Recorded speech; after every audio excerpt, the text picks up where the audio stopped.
Nag-crave ako ng hamburger, gawa tayo ng burger patty, as well as yung brioche bun. So ano ba yung brioche bun? It's actually a French bread na parang mas pina-enrich yung dough, mas maraming egg and butter, pero it will still give you that light, airy, and soft consistency that you like in a bread. Parang combination siya ng sweet and savory na you can use sa mga French toast, sa mga sandwiches and bread. Aside sa hamburger na gagawin natin, i-feature din natin yung mga products from OXO Philippines. They are generous enough to send me some items na itetest natin. This is called twisting tea ball. Ginagamit siya if you have loose leaf tea. Yan, just like this one.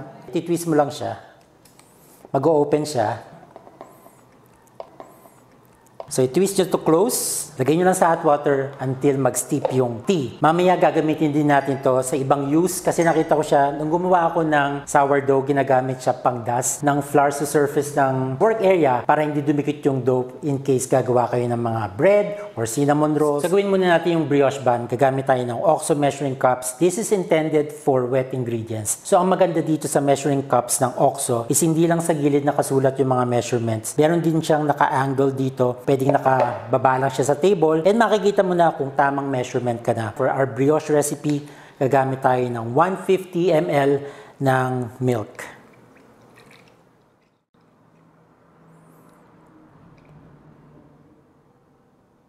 So very easy, nakababa lang siya and nakita ko na nasa 150 ml na yung measurement natin. So we add in 1 egg. Di tayo dito magmimix at transfer natin sa ating mixing bowl. 2 tablespoons of sugar, 1.5 teaspoon of instant dry yeast, half teaspoon of salt. Minix ko lang and then transfer na natin sa mixing bowl. Dito tayo magmimix ng ating dough. Next, we add in 330 grams of bread flour. I-mix lang natin until well incorporated lahat ng ingredients and then mag-a-add tayo ng 1/3 cup of butter.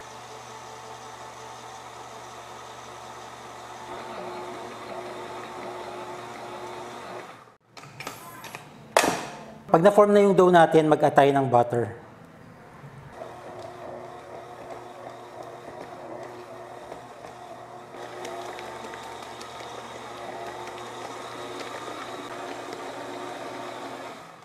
Okay, so that's about mga 5 minutes of mixing using a stand mixer. Pag wala namang stand mixer, pwede rin ma-achieve. Imamasa mo siya mano-mano. Pag na-mix na yung dough, papaalsayin natin siya or i-rest natin siya for 45 minutes to 1 hour. Sometimes it will take longer depende sa temperature ng room. So it's called bulk fermentation or yung first proofing para ma-rest, para ma-develop yung flavor niya and ma-relax yung dough.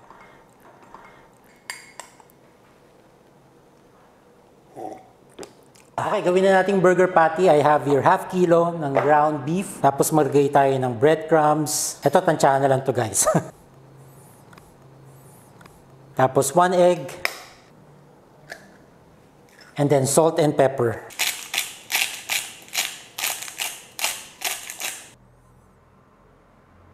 And then mix lang natin. Actually, gagamit ako ng kamay, no?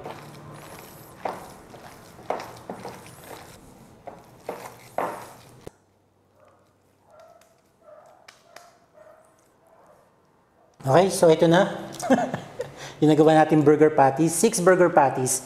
I-rest muna natin sa ref habang inaantay natin ma-proof yung bread dough at saka, yun, actually, bibake pa yan. Isi-second proof pa natin. So medyo matagal-tagal pa to, pero stick lang kayo dyan, guys. Isa din sa mga nagustuhan kong product ng OXO, yung kanilang sink mat.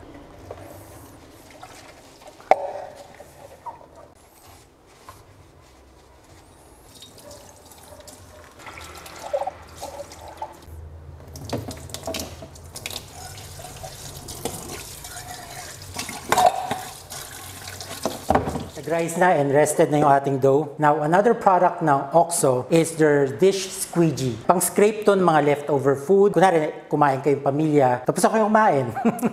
So, syempre, may mga natirang mga ulam dyan, may mga sabaw, mga sauce, mga tira-tirang kanin. Bago nyo ilagay sa lababo, sisimutin nyo muna yung plato para malinis. For example, kumain kayo ng masarsa. This is actually hummus. Malinis yan, ha? So, kunwari may leftover, ayan.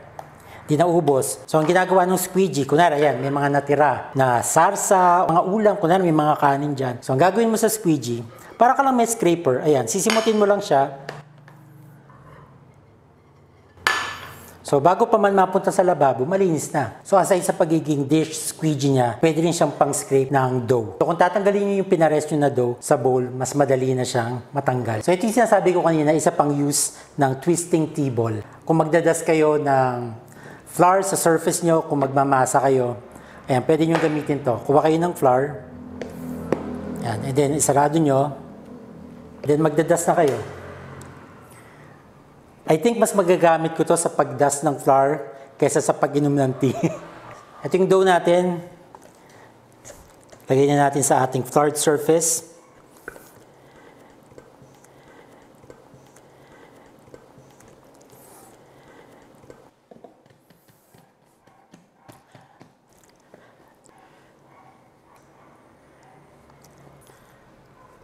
So flatten natin.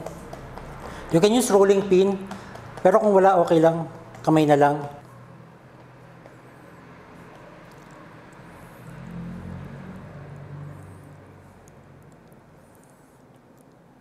Pag nakagawa na kayo ng dalawa, saka nyo paikutin para kuminis saka bumilog yung bread dough. Alright, ayan. Alright, so nakagawa na tayo ng 6 burger buns. Brioche. Social na social, brioche. I-rest na natin for about 20-30 minutes. Tapos ready na tayo mag-bake ng ating brioche pan. Habang inaantay natin ma-proof yung ating dough, gawin muna natin yung mga vegetable na ilalagay natin sa burger. Ako, classic lang ako. Gusto ko ng onion, ng tomato, ng lettuce, at ng pickles. So instead na gumamit tayo ng knife and chopping board, gumamit tayo ng another product from OXO. Ito yung kanilang tinatawag na handheld mandolin slicer. So meron siyang tatlong level of thickness para sa isa-slice yung mga vegetable. Yung number 1, yung pinakamanipis. Number 2, yung nasa gitna. And then yung number 3, yung makapal. And then meron din siyang safety lock. So para hindi kayo mahiwa. Ayan, very safe. Ito yung kanyang handle para dito yung ilalagay or itutusok yung vegetable. And then, slice away.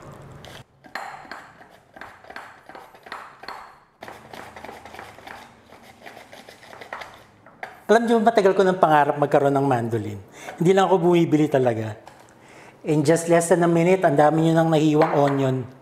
Ito ang napansin ko sa mga product ng OXO. Ang ganda ng grip niya, yung mga handle niya. Alam yung sturdy and matibay yung mga products nila. Like dito sa kanilang measuring cup. Ang ganda ng handle. Ang ganda ng grip. Alam mong matibay talaga. And pati yung squeegee, ang sarap hawakan.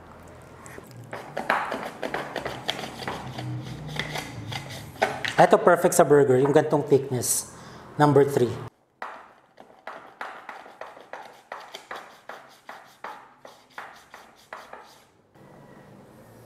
Perfect. Perfect slices. I'm sure mag-a-agree kayo sa akin pag sinabi kong mas nakaka-motivate and mas nakaka-inspire kapag meron kayong mga kitchenwares, mga gadgets or tools sa kitchen na bukod sa maganda, matibay, is talaga nakakapag-perform siya. Like for this mandolin slicer, maganda yung mga slices, equal lahat. So, mas nakakagana talagang gumalaw, mag-bake, magluto sa kitchen. Ito na guys, sa proof na natin yung dough natin. I-brush na lang natin ng melted butter on top and then lalagay natin ng sesame seeds.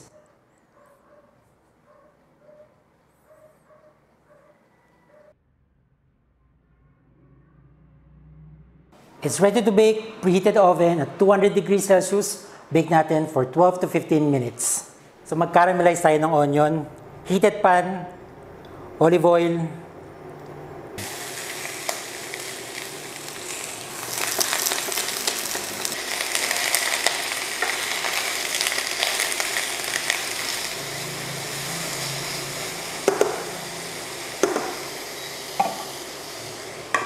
ginagamit ko panghalo pala is another product from OXO. This is their locking tongs with nylon heads. Pwede siya sa heat, basta moderate heat lang. Right, luto na siya. Our caramelized onions are ready. Lulutuin na natin yung ating burger patties.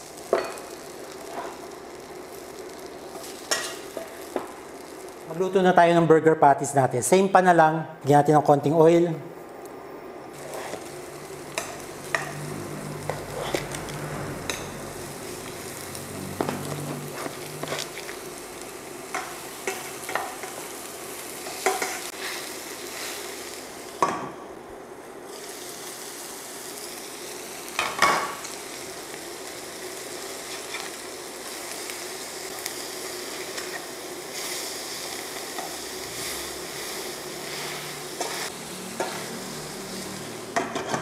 Ito na yung ating brioche bun. Mabigat siya actually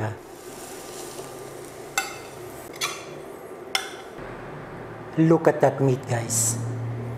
Ito-toast lang natin ng konti yung ating brioche bun. Spread lang tayo ng konting butter. Slice natin yung ating bread.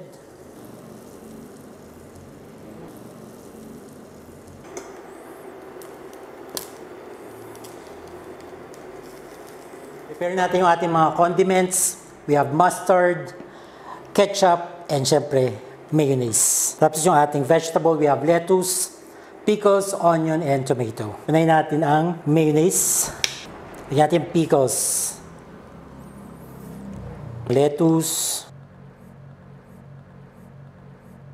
Nakalimutan ko nang lagay yung slice ng cheese natin. So anyway, medyo mainit pa naman siya. Yan, lagay natin dito sa ibabaw. Mayo. Ito yung favorite ko sa burger. Caramelized onion.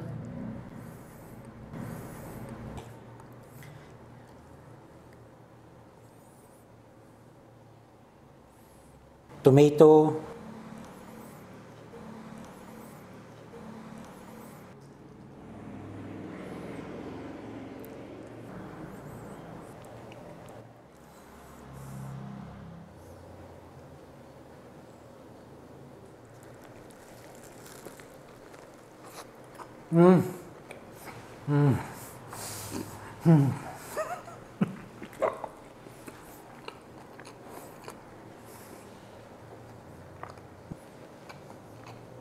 Seriously, ang sarap niya.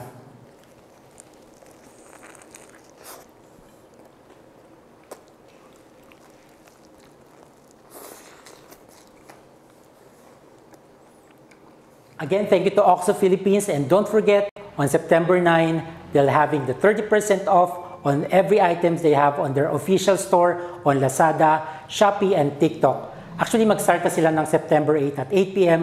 for their 9/9 sale.